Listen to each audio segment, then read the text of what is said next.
사랑 안으로 초대라는 이 요한복음 3장 4장의 강의는 수요일까지 마무리하도록 하겠습니다. 예수님은 수가성 여인에게 생수에 관해서 말씀하셨죠. 13절 14절입니다. 예수께서 대답하여 이르시되 이 물을 마시는 자마다 다시 목마르느니와 내가 주는 물을 마시는 자는 영원히 목마르지 아니하리니 내가 주는 물은 그 속에서 영생하도록 솟아나는 샘물이 되리라. 야곱의 우물에서 마시는 물은 마셔도 또 목말라요. 그런데 예수님께서 주시는 생수는 마시게 되면 우리 속에서, 여러분 속에서 솟구쳐 올라오는 샘물이 된다라는 주님의 놀라운 말씀입니다. 생수는 무엇입니까? 예수님이 말씀하신 생수는 예루살렘 성전 제도에서 얻을 수 없어요. 사마리아 그리심산 그 제도를 통해서 그 밑에 살아가는 사마리아 우물가에 그 우물에서 길러내는 것으로는 생수가 될 수 없다는 것이죠. 예수님이 주시는 물, 그것이 생수인데 정확하게 말하면 성령이십니다. 요한복음 7장을 잠깐 가보시겠습니까? 요한복음 7장에 많이 여러분들이 읽으셨겠지만 요한복음 7장 37절에서 39절까지를 보시게 되면 주님께서 말씀하신 생수에 대해서 더 자세하게 설명이 되어 있습니다. 함께 읽어보시죠. 명절 끝날 곧 큰 날에 예수께서 서서 외쳐 이르시되 누구든지 목마르거든 내게로 와서 마시라. 나를 믿는 자는 성경의 이름과 같이 그 배에서 생수의 강이 흘러나오리라 하시니 이는 그를 믿는 자들이 받을 성령을 가르쳐 말씀하시는 거예요. 네. 예수님께서 약속하시는 생수는 믿는 자들에게 예수 그리스도를 구주로 내 인생의 주인으로 믿는 자들에게 주시는 성령을 가르쳐 말씀하신 것입니다. 굉장히 신비로운 것입니다. 예수를 믿게 된다는 것은 참 신비로워요. 여러분 죄 지으면 왜 나쁜 줄 아세요? 죄를 지으면 끊어져요. 관계가 끊어져요. 부부가 서로 사랑하는 관계지 않습니까? 사랑하는 관계인데 남편이 죄를 짓잖아요. 그러면 부부관계 깨져요. 끊어져요. 친구와 친구 사이가 굉장히 좋은 돈독한 사이지만 한 친구가 죄를 짓잖아요. 그러면 그 관계가 깨져버려요.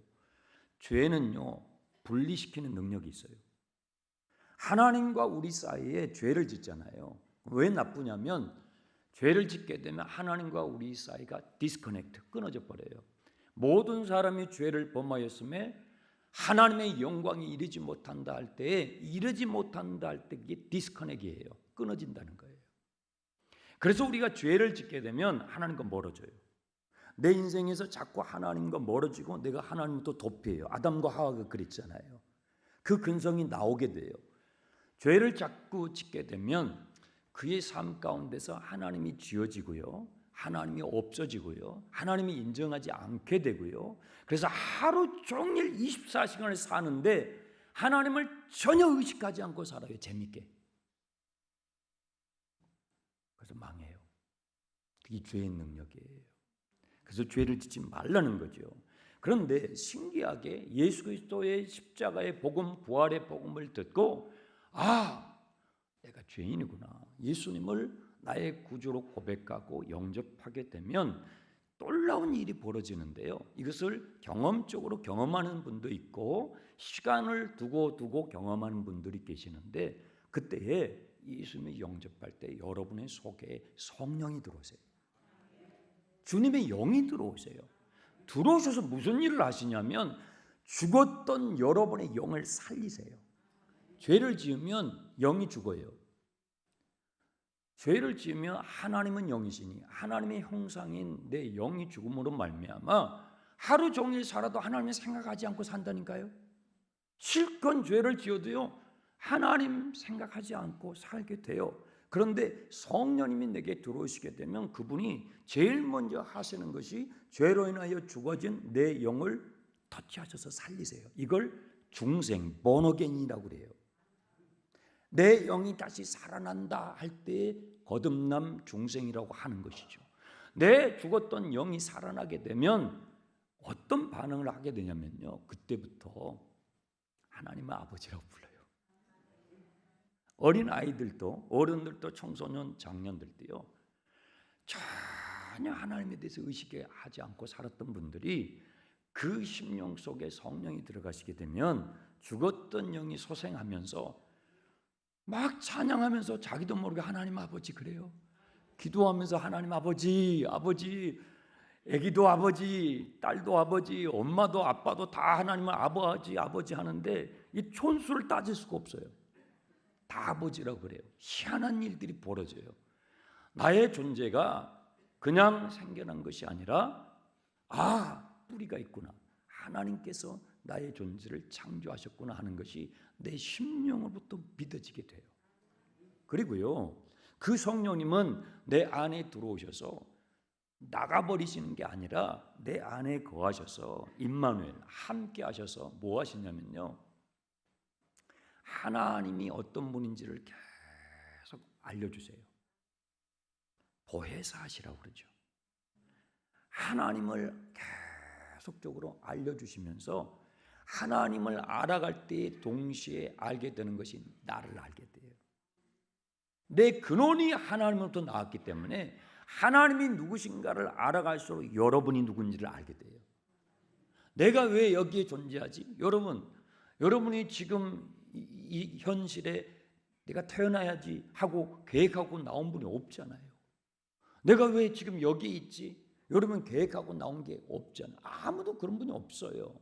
그런데 성령님이 내 안에 들어오셔서 하나님을 알게 하시면요, 그때부터 내가 누구인지를 알기 시작해요. 내가 왜 여기 있는지를 알기 시작해요. 내가 어떻게 살아야 사람다운 존재인지를 알아가게 돼요. 내가 인생을 다 한 다음에 그 다음에는 어떻게 될지를 알게 돼요. 그래서 성령님이 왜 생수시냐면 인간은 인간이기 때문에 존재적으로 갖게 되는 이 목마름, 내가 누구지? 나 왜 여기 있지? 내가 어떻게 살아야 인간 나온 거야? 그 다음에는 어떻게 되는데? 하는 인간이 인간이기 때문에 갖게 되는 이 존재적 목마름이 성령이 들어오셔야만 해결돼요. 성령이 여러분의 심령 속에, 여러분의 자녀들에게, 여러분의 자녀들이 인류대학을 가도요 예수 안 믿잖아요. 그러면 목마른 인생이 돼요. 세상에서 유명인이 되잖아요. 인기인이 되잖아요. 그래도 예수를 믿지 않으면요 그 영혼이 공고해서 공고한 인생을 살게 돼요. 그리고 그것을, 그 공고함을 채우기 위해서, 그 빈자를 채우기 위해서 엉뚱한 것들을 끌어당기게 되는 거예요. 그래서 전도해야 되는 거예요. 성령님이 내 안에 들어오시면 우리 인간의 존재적 목마름이 사라지게 되는 것입니다. 네. 제가 우리 장춘환 교회 교육 목사 담당 부목사로 있을 때, 그게 99년도부터입니다. 그런데 그때 담임 목사님에게 명을 받아가지고 우리 교육부를 교회 학교로 하지 않고 오아시스라고 부르기 시작했어요. 2000년도부터예요. 일주일 내내 우리 아이들이, 자녀들이 학교에서 학교에 스트레스 받는데 교회 왔는데 또 교회 학교라고 그러는 거예요. 그러니 주중에 학교에서 시달리다가 교회 왔더니 또 교회 학교니까 이게 얼마나 스트레스가 되냐고요. 그래서 오아시스라고 바꾼 거예요. 교회는요 목마른 영혼들이 생수를 마시는 오아시스가 돼야 돼요. 오늘 여러분 이 예배를 통해서 여러분의 심령의 생수가 경험되기를 축복합니다. 수가성 여인은요 예전에는 그 마을에 사는 사람들에게 다가갈 수가 없었어요. 왜요? 무시하니까, 멸시하니까, 박해하니까. 다가가고 싶어도 다가갈 수 없었고, 그러니까 갈수록 다가가기 싫었어요. 그런데 이제는요, 28절을 보십시오. 물동이를 버려두고 동네로 뛰어들어가요. 자기를 무시하고 멸시했던 그 동네 사람들에게 예수님이 지금 시킨 것도 아니에요. 자발적으로 동네로 뛰어들어갑니다. 폐쇄적이었던, 다가가지 않았던 그 인생, 이제는 다가갈 수 있는 존재, 이제는 사람들에게 인사할 수 있는 존재, 그들에게 달려가 뛰어가서 먼저 손을 내밀고 악수를 청하고 인사할 수 있는 존재로, 여러분 예수님 믿게 되면 이런 변화가 일어나요. 변화가 일어나요. 예전에는요, 상처가 너무 많으니까 버림당한 상처, 또 버림당할까 봐 버리는 상처, 밟히고 밟힌 그런 상처로 인해서 이 여인이 열등감이 참 많았어요. 그럴 거 아니에요. 얼마나 열등감이 많겠어요. 나는 사마리아 촌에서 사는 촌의 여자야. 나는 무시당하는 여자야. 얼마나 열등감이 많은지 몰라요. 다가갈 수가 없어요. 그런데 이제는요, 열등감에서 벗어나요. 사마리아 출신이라고 해도 괜찮아요. 사마리아에서 살아왔던 그 부끄러운 과거가 있죠. 하지만 예수님을 만나면서 그 생수를 경험하면서 이제는 그 열등감에서 벗어나. 예루살렘 출신 아니어도 괜찮아요. 예루살렘 대학에서 졸업을 안 해도 괜찮아요. 예루살렘에 있는 큰 대기업에서 CEO가 아니어도 괜찮아요. 나를 누르고 있었던 열등감에서 자유해. 여러분 자유케 되길 축복합니다. 진리가 뭐예요? 너희를 자유케 하리라. 여러분 교회 안에는요 그 자유가 있어야 돼요. 여러분이 천국에 갔는데 여러분이 인류대학을 못 나왔어요. 그런데 천국에 갔는데 거기서 학벌 따져요. 그건 천국이 아니에요. 그게 지옥입니다. 여러분들이 대기업의 CEO가 아니에요.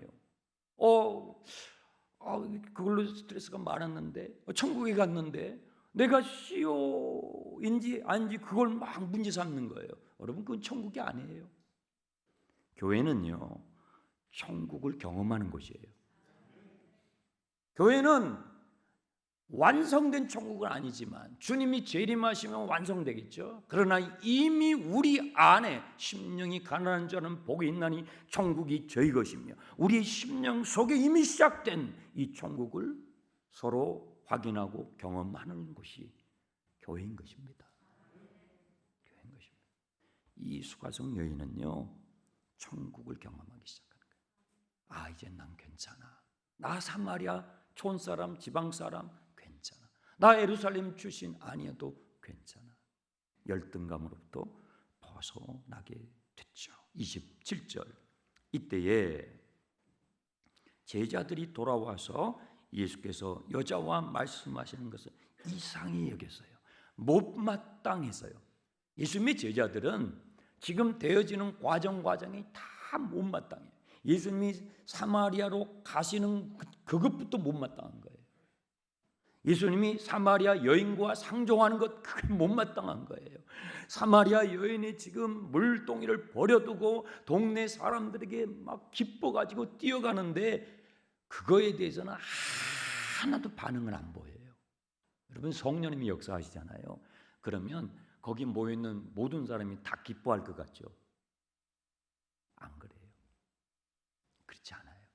성령님이 역사해야 돼요. 그게 못마땅한 사람들이 있어요. 지금 예수님의 제자들이 그래요. 예수님의 제자. 다른 사람이 아니라 예수님 옆에 있는 제자들이 이 사마리아에서 벌어지고 있는 이 사마리아 여인의 삶 가운데 일어나는 변화에 대해서 못마땅한 거예요. 왜 예수님이 자꾸 빨리 가시려면 가시지 또 여기에 머무르셔가지고 저 여자하고 저렇게 시간을 보내면서 정말 싫다 싫어. 이 제자들의 마음이에요. 예수님이 제자들의 마음이에요. 그래서 예수님께서는요 수가성 여인도 사랑하시고요 지금 못마땅해 하는 제자들도 사랑하셔요. 못마땅한 이 제자를 주님께서 다루십니다. 32절을 보십시오. 제자들이 동네에 가가지고 예수님의 드실 음식을 가지고 와서 선생님 좀 잡수시지요. 그 여자에 대해서는 한마디도 안 하는 것 보세요. 지금 여인이 기뻐가지고 너무너무 기뻐가지고 동네로 가면서 그냥 갔어요. 소리를 지으면서 아줌마 아저씨 우물가로 오세요. 막 소리를 지르면 가는데도 그거에 대해서는 한마디도 하지 않고 선생님 시장하시죠. 음식 좀 잡수시죠. 이제 정말 생뚱맞지 않습니까? 예수님께서 이 제자들에게 뭐라고 하시냐면 32절 내게는 너희들이 알지 못하는 먹을 양식이 있어. 참, 예수님은요 우물가에서 물을 길러러 온 여인에게는 물을 가지고 대화하셔요. 음식을 가지고 오는 제자들을 주님께서 교훈하실 때 음식을 가지고 대화하셔요. 그러니까 예수님은요 누구에게나 대화가 가능한 분이에요. 할렐루야. 예수님은 어린아이에게도요 그냥 대화가 되셔요. 목마른 사람에게는 물로 대화하시고 배고픈 사람들에게는 양식을 가지고 대화하시고 누구에게나 대화가. 여러분이 오늘 어떤 기도 제목을 가지고 오셨든지 여러분이 주님께 무엇을 상의하고 싶은지 결혼 문제, 자녀 문제, 직장 문제, 건강 문제 어떤 문제로 여러분들이 주님께 상의하고 싶으시든지 주님은 대화가 되셔요. 그러니까 걱정, 염려하지 마시고 주님께 기도하세요. 주님은 그런 분이세요. 내게는 너희가 알지 못하는 양식이 있지. 아니 주님, 저희들이 양식을 가지러 동네에 들어간 사이에 누가 주님께 양식을 갖다 드린 겁니까? 그 여자가 준 겁니까? 하고 의아해하고 있는데요. 예수님께서 이렇게 말씀하셔요.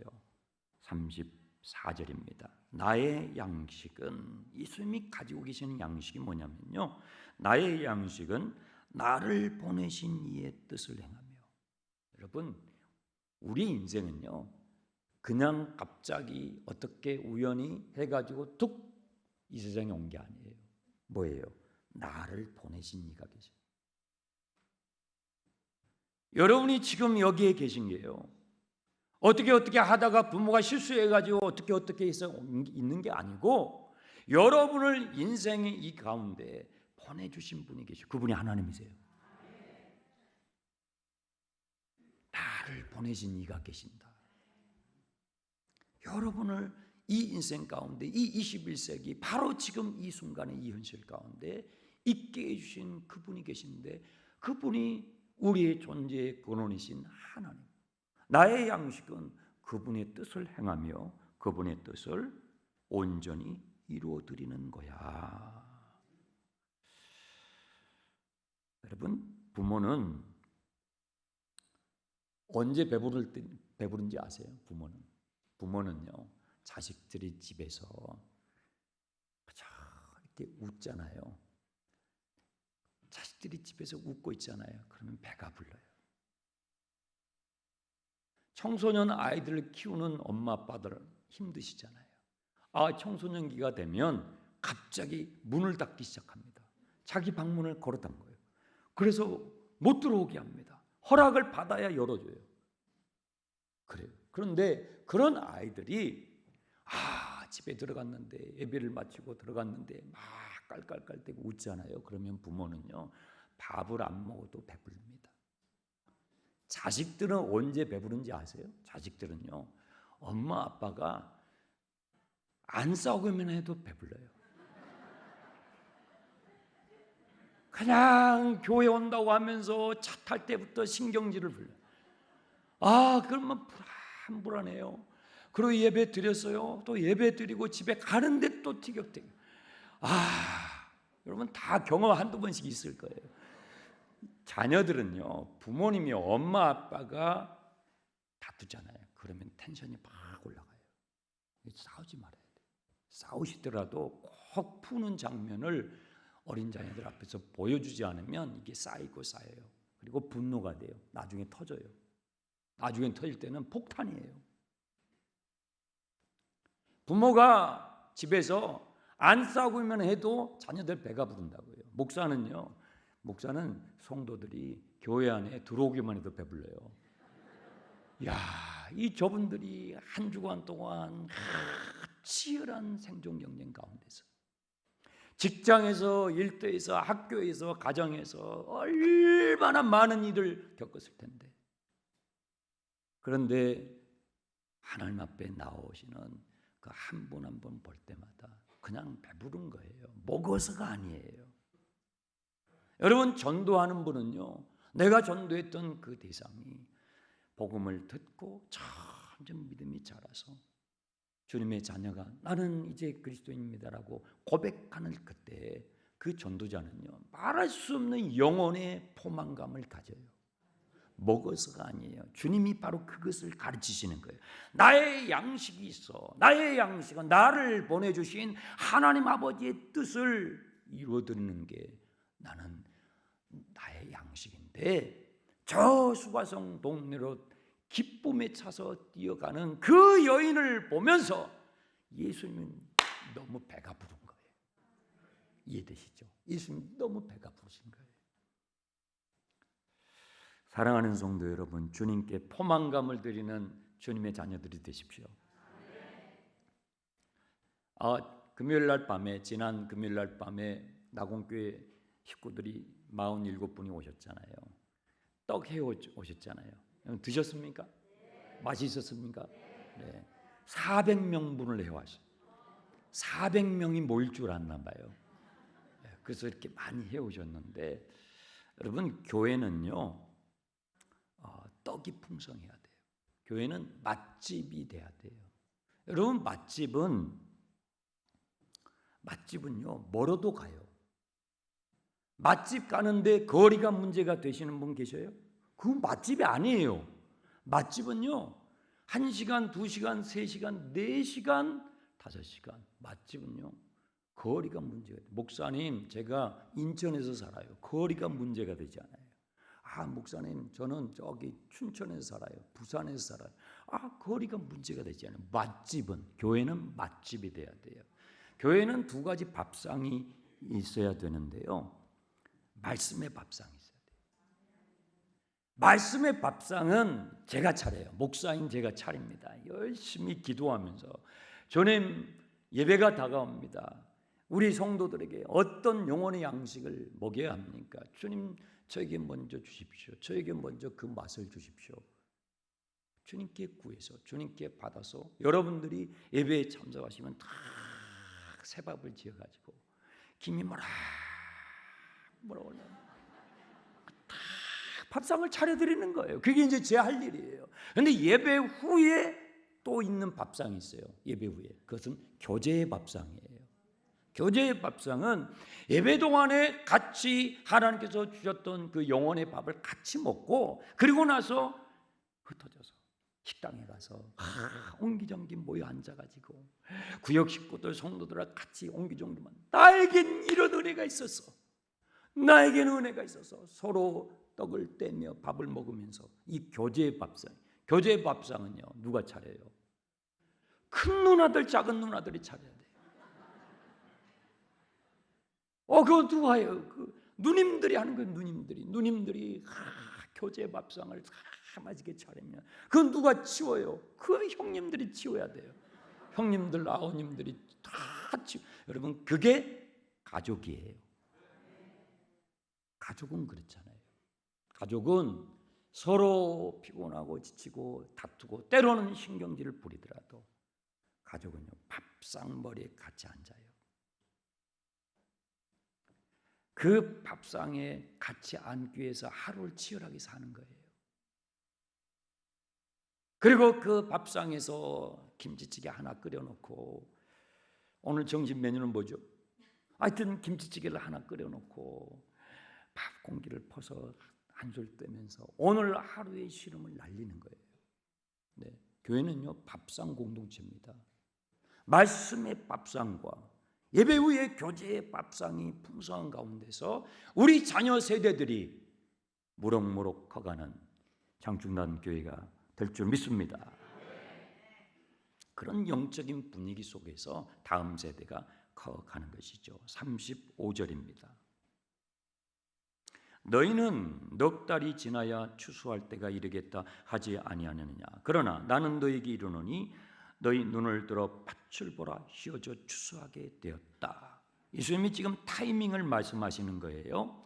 넉 달이 지나야 추수할 때가 올 것이다 하는 이것은 그 당시에 속담처럼 사용했던 표현이에요. 뭐냐면 언제 사용하는 거냐면 아직도 시간이 있어.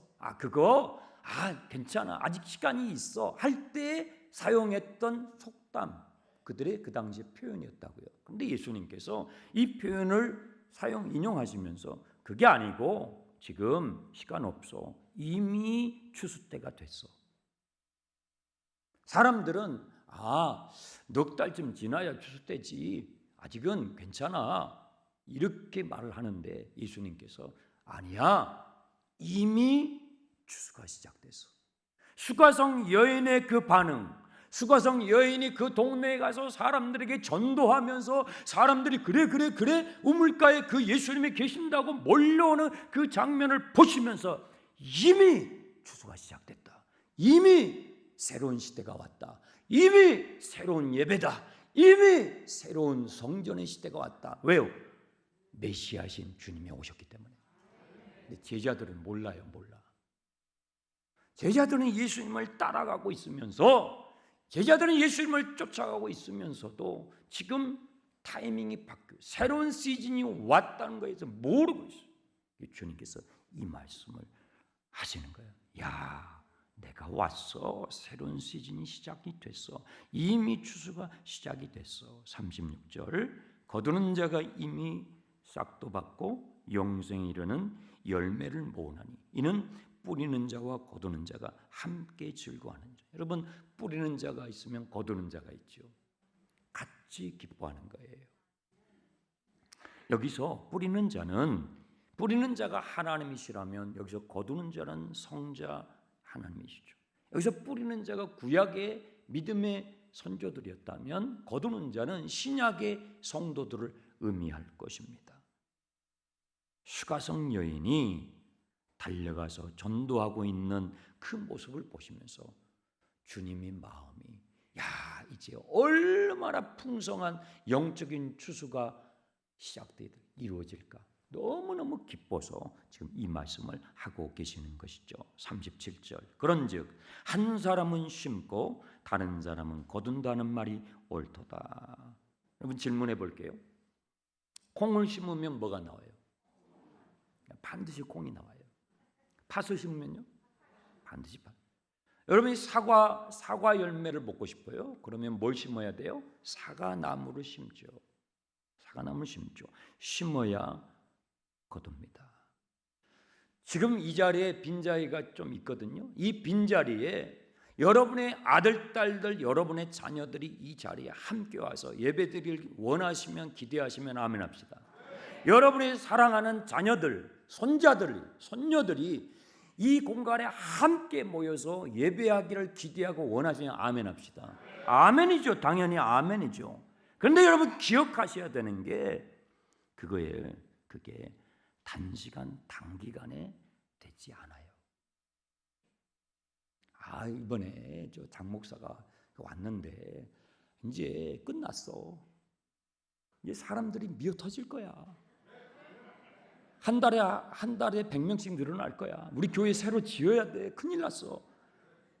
그러지 않아요.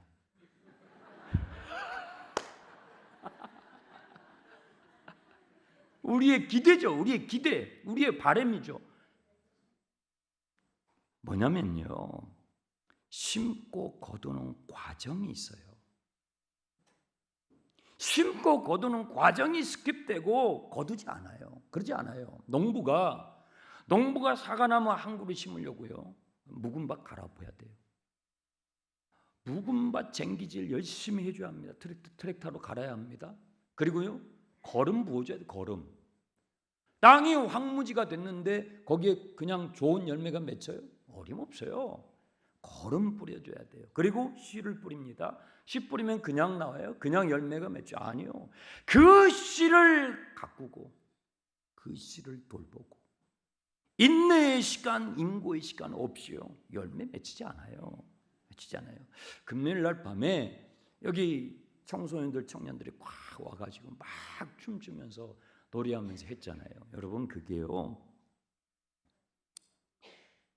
제가 미국에서 목포 가가지고요 13년 동안 뿌리고 거름 주고 돌본 열매들이에요. 한 달에 된 거 아니에요. 1년에 된 게 아니라고요.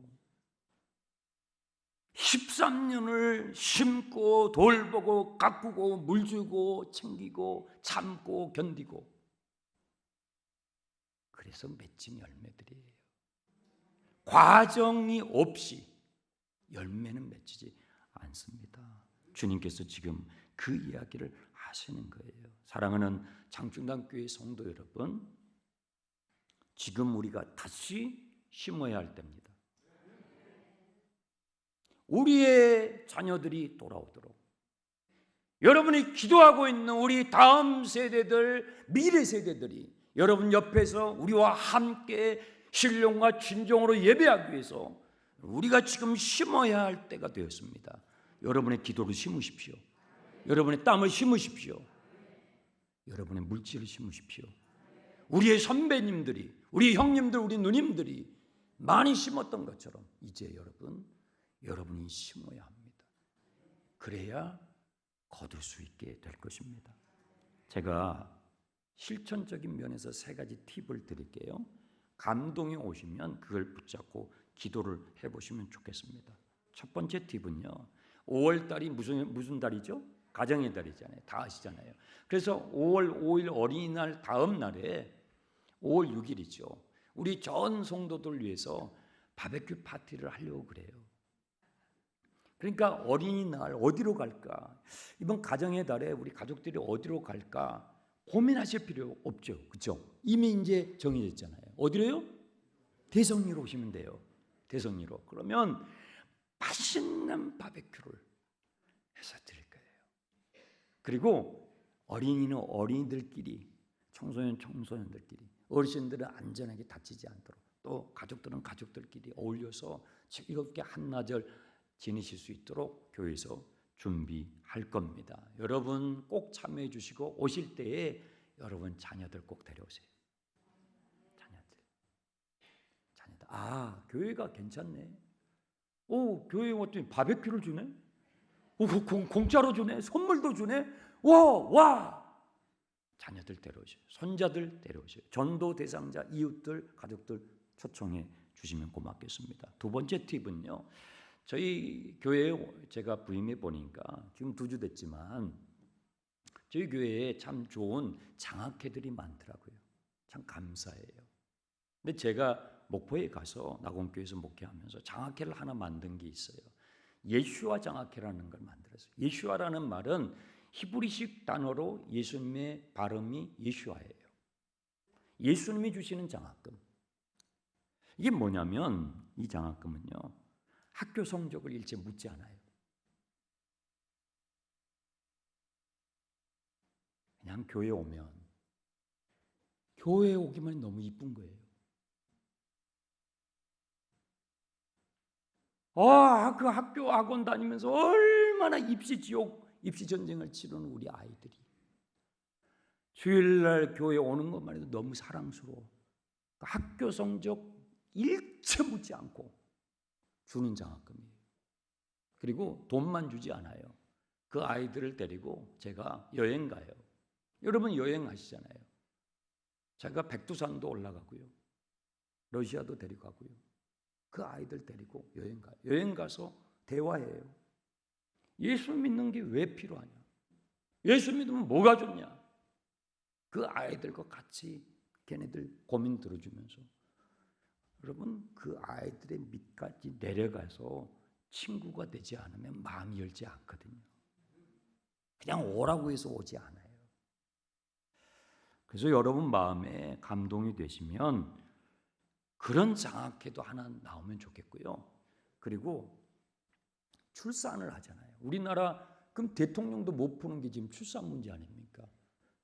그 출산 문제를 교회가 지혜롭게 이걸 풀어가야 되는데, 다음 세를 세워야 되니까 그런데 그 예수와 장학회에서 어떤 또 장학금을 주냐면요, 어린아이가 출산했어요. 태어나가지고 생애 처음 자기 뜻과 상관없이 엄마의 품에 끌려서 이렇게 교회 오잖아요. 그죠? 교회가 어딘지 몰라요. 오잖아요. 그러면 그때 생애 첫 예배인데 그때 그 아이를 제가 강단에서 축복하고요. 생애 첫 장학금을 줘요. 50만 원. 첫 아이는 50만 원. 둘째는 70만 원. 셋째는 100만 원. 여러분, 지방에 있는 교회도 그렇게 해요. 여러분, 낙원교회 왜 다음 세대가 오는 줄 아세요? 낙원교회 청소년들과 청년들과 아이들이 왜 있냐고요. 거기는 지방에서도요, 고령화율이 가장 빠른 도시 중에 하나라고요. 근데 서울은요, 아직은 사람이 있잖아요. 그런데도 왜 우리 교회는 다음 세대가 없어요? 여러분, 그 아이들에게 자리를 줘야 돼요. 기회를 줘야 돼요. 격려해 줘야 돼요.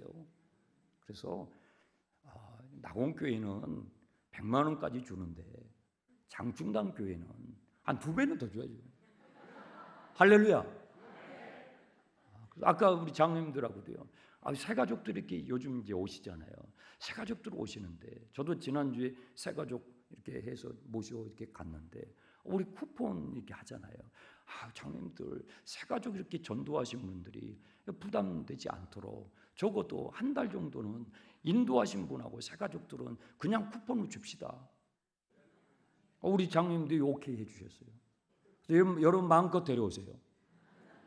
네. 여러분 기회를 열어줘야죠. 자리를 열어줘야죠. 올 수 있는, 머물 수 있는, 함께 예배할 수 있는, 교회는 세상과 뭔가 다른 하나님 나라의 가치관을 열어주는 교회가 돼야 되죠. 세 번째는요, 여러분 주보에 간지가 있어요. 한번 보세요. 간지가 있어요.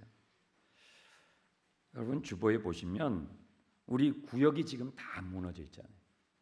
우리 주보에 구역 보고가 없어요. 왜냐하면 구역이 무너져 버렸어요. 구역이 무너지면 어떤 현상이 일어나면요, 구역은요 교회의 숲을 만드는 거거든요. 그런데 새가족이 오잖아요. 새가족이 오면 아까 2부 예배 때도 여러분들이 오셨거든요. 그 새가족이 오시면 그 새가족에 맞는 소모임, 구역이죠. 소모임에 이렇게 딱 넣어드려야 돼요. 그래야 친구가 생기잖아요. 그래서 교회 오면 낯설지 않고 아는 사람 말벗이 되고 같이 밥도 먹고 같이 예배도 드릴 수 있는 친구가 필요하잖아요. 그게 구역 소모임이 그거거든요. 근데 지금 우리 교회가 없어요. 그럼 어떻게 새가족이 와도 누가 친구가 되죠? 그래서 지금 어차피 지금 이게 작동을 안 하기 때문에 새로 이걸 만들어야 돼요, 여러분. 새로 만들어야 되는데 제가 새로운 다짐으로 새로운 방식으로 무너진 구역을 일으키고 싶습니다. 다 같이 지원합니다. 러시아하고요, 우크라이나하고 전쟁이 붙었어요. 여러분 군사 전문가들이 금방 끝난다. 러시아 완승이지. 그런데 그런 군사 전문가들의 그 이론을 뒤집어 버렸어요. 지금 러시아가 지금 끝낼 수도 없고 안 끝낼 수도 없어요. 왜 그럴까요? 차이가 있어요. 러시아의 군인들은요, 끌려서 간 군인들이에요. 근데 우크라이나의 군인들은요, 자기의 가족을 지키기 위해서, 자기의 처와 어린 자식들 지키기 위해서 내가 군인이 아니지만 입대하는 거예요. 나에게 청을 다하고. 누가 이기겠어요? 우크라이나가 이기는 거예요. 왜 제가 지원병을 원하는지 아십니까? 영적인 싸움이기 때문에. 여러분 지원하세요. 목회실이 전화해가지고 뭐 해주세요, 도와주세요. 군대에 끌려가는 군인하고요, 자원에서 들어가는 해병대하고는요, 이게 자세부터 달라요. 예비군 훈련할 때도 달라요. 여러분 지원해 주시기 바랍니다. 그래서 다시 한번 우리 장충단 교회가 일어나는 타오르는 교회가 되기를 주님의 이름으로 축원합니다. 기도하겠습니다. 하나님 아버지, 오늘도 주님의 말씀을 나누었습니다. 주님의 말씀이